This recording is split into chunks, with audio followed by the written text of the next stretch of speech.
그들이 먹고 있을 때에 예수께서 빵을 들어서 축복하신 다음에 떼어서 그들에게 주시고 말씀하셨다. 받아라, 이것은 내 몸이다. 또 잔을 들어서 감사를 드리신 다음에 그들에게 주시니 그들은 모두 그 잔을 마셨다. 그리고 예수께서 말씀하셨다. 이것은 많은 사람을 위하여 흘리는 나의 피, 곧 언약의 피다. 내가 진정으로 너희에게 말한다. 이제부터 내가 하나님의 나라에서 새 것을 마실 그날까지 나는 포도나무 열매로 빚은 것을 다시는 마시지 않을 것이다. 그들은 찬송을 부르고서 올리브산으로 갔다. 마가복음서 14장 22절에서 26절 말씀. 제가 미국에서 공부하던 시절의 기억 하나를 나누겠습니다. 벌써 10년도 지난 이야기입니다. 유학길에 오를 당시 저와 아내는 갓 결혼한 신혼부부였습니다. 그야말로 가진 것 하나 없던 시절이었죠. 가난했지만 이따금 함께 공부하는 이웃들과 만나 식사를 하던 때만큼은 풍족함을 누릴 수 있었습니다. 귀한 음식을 마음껏 먹을 수 있어서가 아니었습니다. 함께 공부하는 이들의 삶도 고만고만했으니 말입니다. 우리는 각자 집에서 만든 음식을 갖고 모였습니다. 어느 집은 김밥, 어느 집은 떡볶이, 이런 식으로 말입니다. 모인 학생들의 면면도 다양해서 저와 같이 신학을 공부하느니, 컴퓨터 공학을 전공하느니, 화학을 공부하느니 다양했습니다. 모두 비슷한 처지인지라 모이면 행복했고 서로 살고 공부하는 이야기로 밤을 지새웠습니다.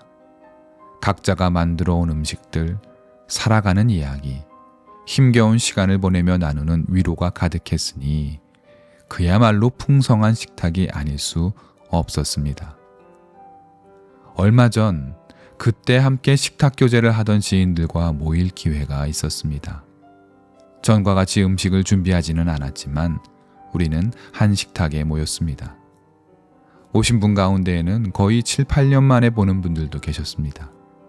미국에서 교수 생활을 하고 계신 분도 계셨고 전혀 다른 나라에서 활동하는 분들도 계셨습니다. 그 사이에 아이가 생긴 분들도 계셔서 참석자들은 배로 늘어났습니다.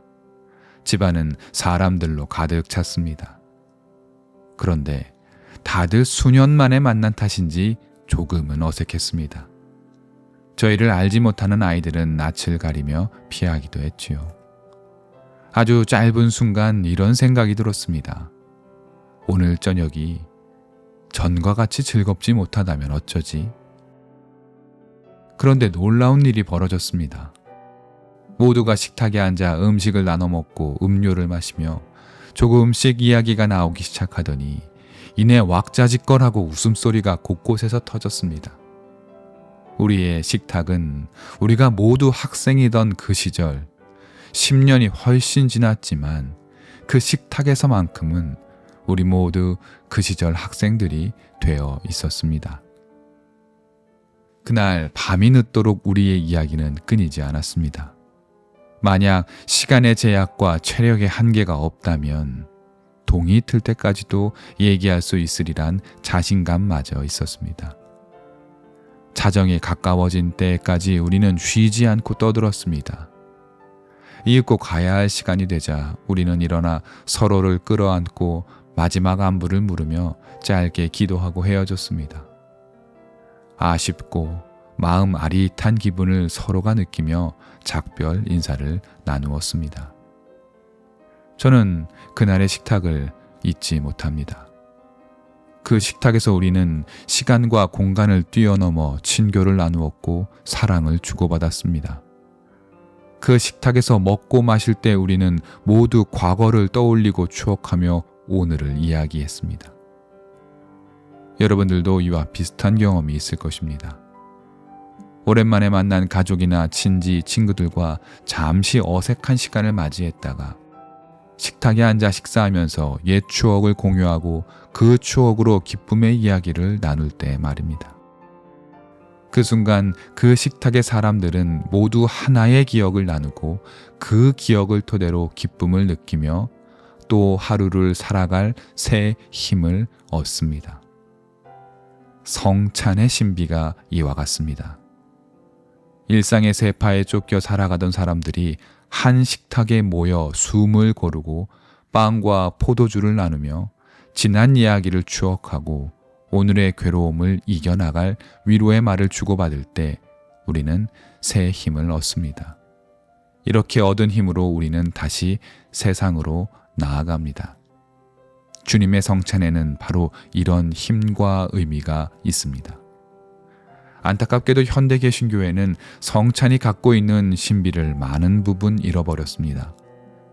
교회의 규모가 커지고 예배 안에서 이런저런 순서와 시간이 많아지면서 자연스럽게 성찬은 축소되거나 사라지기도 했습니다. 절기를 시작하는 때 혹은 세계의 성찬주일 정도에만 겨우 성찬을 진행하기도 합니다. 물론 어쩔 수 없는 일이긴 합니다. 하지만 신학자이자 미국 연합감리교회 감독이기도 한 윌리엄 윌리모는 교회의 교인들이 너무 많아 매주 성찬을 드리기 어렵다면 그곳은 교회라고 하기엔 너무 큰 곳 아니냐라고 말합니다. 짧지만 날카로운 통찰이 아닐 수 없습니다. 성찬은 예배에 있어서 가장 중요한 두 기둥으로 설교와 함께 굳건히 서야 할 아름다운 전통이지만 우리는 이 성찬의 전통을 자꾸만 뒤로 미루고 있음을 고백하지 않을 수 없습니다. 설교를 통해 들은 하나님의 말씀을 마음에 새기고 그 마음 갖고 식탁에 나와 주님의 몸과 피를 먹고 마심으로 말씀은 우리의 몸과 영에 완전히 스며듭니다. 또한 성찬은 나를 포함한 모든 세례받은 교우들이 함께 일어나 같은 동작으로 참여하는 의례입니다. 예배가 개인의 몫이 아닌 공동체의 고백임을 보여주는 중요한 전례라고 할 수 있습니다. 이 아침에 성찬 이야기를 길게 한 이유가 있습니다. 오늘 우리가 마주한 마가복음서 14장 22절에서 26절이 가장 이른 시기에 쓰여진 마가복음서가 전해주는 최초의 성찬 기록이기 때문입니다. 여러분, 마가복음서 14장을 한번 살펴보십시오. 곳곳에 어둠과 배신과 피로 얼룩져 있습니다. 마가복음서 14장은 예수님을 죽일 음모로 시작합니다. 시작부터 죽음의 냄새가 진동합니다. 이윽고 마리아가 주님의 발에 향유를 붓습니다. 이 사건 자체는 아름다운 신앙의 표현이지만 주님도 분명하게 말씀하시길 마리아의 이 행동은 주님의 장례식, 곧 주님의 죽음을 예표하고 있습니다. 마가복음 14장 27절부터 보십시오. 주님의 가장 사랑하는 제자 베드로가 주님을 부인할 것을 예고하십니다. 베드로는 자기는 어떤 위험이 닥치더라도 주님을 지키겠다고 호언장담하지만 우리는 모두 알고 있습니다. 닭이 2번 울기 전에 그가 어떻게 주님을 모르는 채 했는지 말입니다. 이어 겟세마네 동산에서의 심장이 미어지는 기도와 쿨쿨 잠에 빠져든 제자들, 주님의 폭력적인 체포, 그리고 불법적인 재판이 이어집니다. 마가복음서 14장은 이렇듯 슬픔과 고통으로 얼룩져 있습니다. 그 가운데 오늘 성찬 이야기가 그야말로 정중앙에 배치되어 있습니다. 이 식탁을 전후로 파괴적인 사건이 배치되어 있음을 감안하면 이 식탁이 얼마나 절묘한 위치에 들어가 있는지 알게 됩니다. 죽음의 시면이 드리운 공간 안에 소박하지만 따뜻하고 웃음 가득한 식탁이 차려집니다. 제자들은 앞뒤에 닥칠 일을 생각지도 못한 채 먹고 마시며 즐겁게 있습니다. 주님께서 자리에 일어나 말씀하십니다. 본문 22절입니다. 그들이 먹고 있을 때에 예수께서 빵을 들어서 축복하신 다음에 떼어서 그들에게 주시고 말씀하셨다. 받아라, 이것은 내 몸이다. 이어 잔에 포도주를 따르시며 이렇게 말씀하십니다. 이것은 많은 사람을 위하여 흘리는 나의 피, 곧 언약의 피다. 주님의 이 말씀들은 후에 성찬 제정사가 되었지만 당시의 제자들은 주님께서 지금 무엇을 하려는지 또 어떤 의미가 있는 말씀을 하고 계신지 이해하지 못했습니다.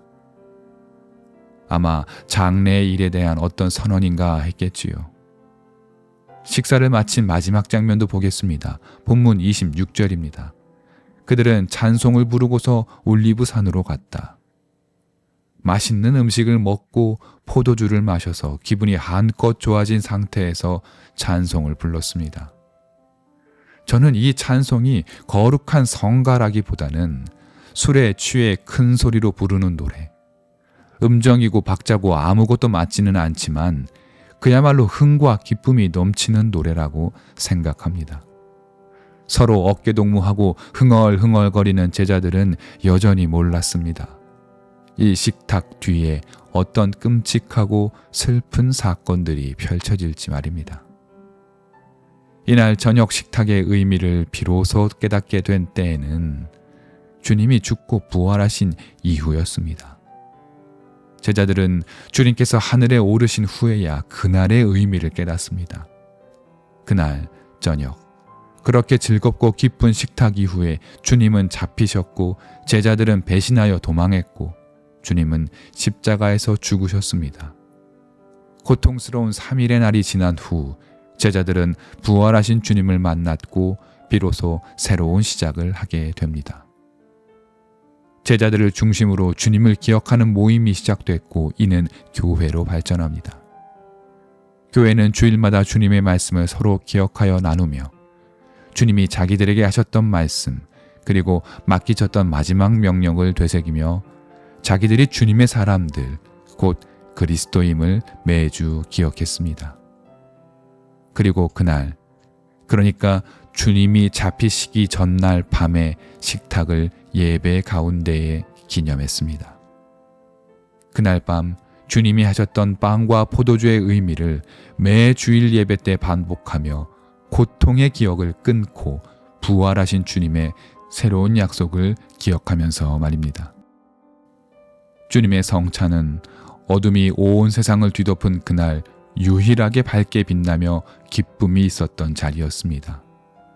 식탁은 새로운 소망의 자리입니다. 곤고한 세상을 살아가는 우리가 매주 예배에 나와 말씀을 듣고 성찬에 참여해야 할 이유가 여기에 있습니다. 이제 성찬에 참여할 때마다 이것을 기억해 주시기 바랍니다. 성찬은 단지 작은 전병과 작은 포도주 한 모금 마시는 순서가 아니라 고통의 바다 위에 유일한 등대였음을, 이 성찬에 참여함으로 주님의 죽음을 기억하고 다시 사심의 기쁨을 되새기는 일임을 말입니다. 오늘 이 아침 묵상에 참여하신 모든 분들은 이제부터의 성찬 참여가 달라지시기를 부탁드립니다.